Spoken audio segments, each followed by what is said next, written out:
पेट wait town में दोस्तों आपका स्वागत है। दोस्तों आज हम जानेंगे स्ट्रोफिट बोलस के बारे में। स्ट्रोफिट बोलस है ये पशुओं में कौन सी कंडीशन में दे सकते हैं, इसकी डोज क्या रहती है और पशु में क्या क्या फ़ायदे रहते हैं इसके।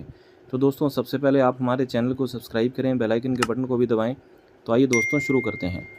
दोस्तों स्ट्रोफिट बोलस है ये लैम्बिक कंपनी की आती है और दोस्तों एक स्ट्रिप में 7 बोलस इसके अंदर होती है। दोस्तों अब बात करते हैं इसके कंपोजिशन की। दोस्तों ये एक तरह से कॉम्बिनेशन होता है HMT-BA चिलेटेड ट्रेस मिनरल्स का, और विटामिन होते हैं फोर्टिफाइड, और इसके अंदर कुछ हर्ब्स होते हैं। दोस्तों स्ट्रोफिट बोलस में HMT-BA चिलेटेड ट्रेस मिनरल्स होते हैं।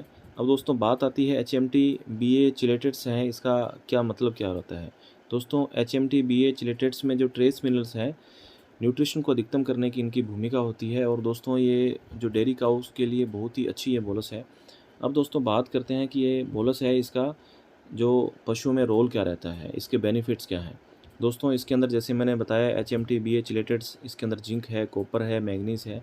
तो दोस्तों ये एक तरह से को फैक्टर होता है हार्मोनल रेगुलेशन का। एनिमल के अंदर हार्मोनल रेगुलेशन जो प्रॉपर रखता है, जिससे पशु सही समय पे हीट में भी आता है, अगर सही समय पे कंसीव नहीं कर रहा है तो कंसीव भी कर पाता है। और दोस्तों ये जो बोलस है एक तरह से पशुओं में कंसेप्शन रेट बढ़ाती है।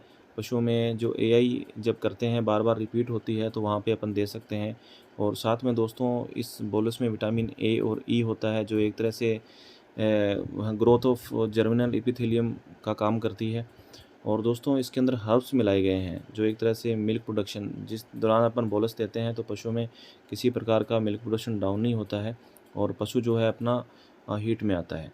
दोस्तों अब बात करते हैं, जैसे मैंने ये तो बताया कि अभी इसके अंदर जो कंपोजिशन के अनुसार इसके अंदर क्या ये वर्क रहता है। सिंपल सी भाषा में बात करते हैं कि ये बोलस क्या काम करेगी। अगर दोस्तों पशु साइलेंट हीट में आ रहा है, पशु खुल के हीट में नहीं आ रहा है, तो वहाँ पे अपन दोस्तों इस बोलस को दे सकते हैं। और दोस्तों बार बार रिपीट की समस्या रहती है एनिमल में, क्या है कि बार बार रिपीटेशन की समस्या रहती है, वो कंसीव नहीं कर पाता है। जहाँ एनिमल रिपीट हो रहा है, किसी कारण से हो रहा है, तो वहाँ पे अपन दे सकते हैं।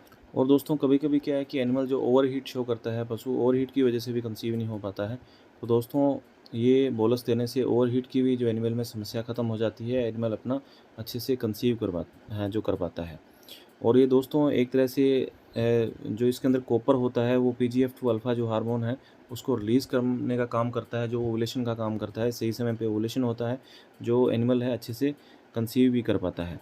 दोस्तों कभी-कभी यही करने के बाद में क्या है कि पशु हीट तो सही समय पे आ रहा है, पर उसके अंदर अर्ली एम्ब्रियोनिक डेथ हो जाती है, जिसकी वजह से भी क्या है कि जो पशु है बार-बार रिपीट की पशु के अंदर समस्या आ जाती है। तो जिन पशुओं में अर्ली एम्ब्रियोनिक डेथ की समस्या होती है, वहाँ पे भी इस बोलस को दिलाया जा सकता है।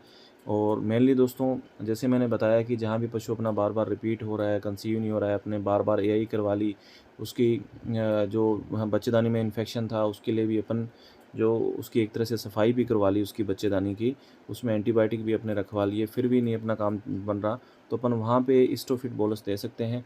अब दोस्तों बात आती है कि ये बोलस देनी कैसे होती है। दोस्तों जहाँ पे इस तरह की समस्या लगती है, वहाँ अपन पशु को 21 दिन तक लगातार ये बोलस देनी होती है। एक स्ट्रिप में 7 बोलस होती है, एक बोलस डेली अपने देनी है।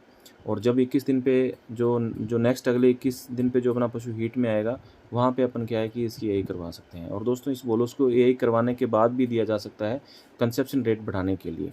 तो दोस्तों जब भी आपको लगे कि आपका पशु बार बार रिपीट हो रहा है, पशु ठहर नहीं रहा है, बहुत बार आपने एआई करवा ली, सफाई भी करवा ली, और कुछ हार्मोनल गड़बड़ी है, सिस्टिक ओवरी है, इस तरह की काफ़ी समस्याएं हैं, ओवुलेशन नहीं हो रहा है सही समय पे, तो वहाँ पे दोस्तों अपन इस बोलस को दिला सकते हैं, जिससे अपने पशु की कंसेप्शन रेट बढ़ेगी और जो पशुपालक भाइयों को फ़ायदा होगा।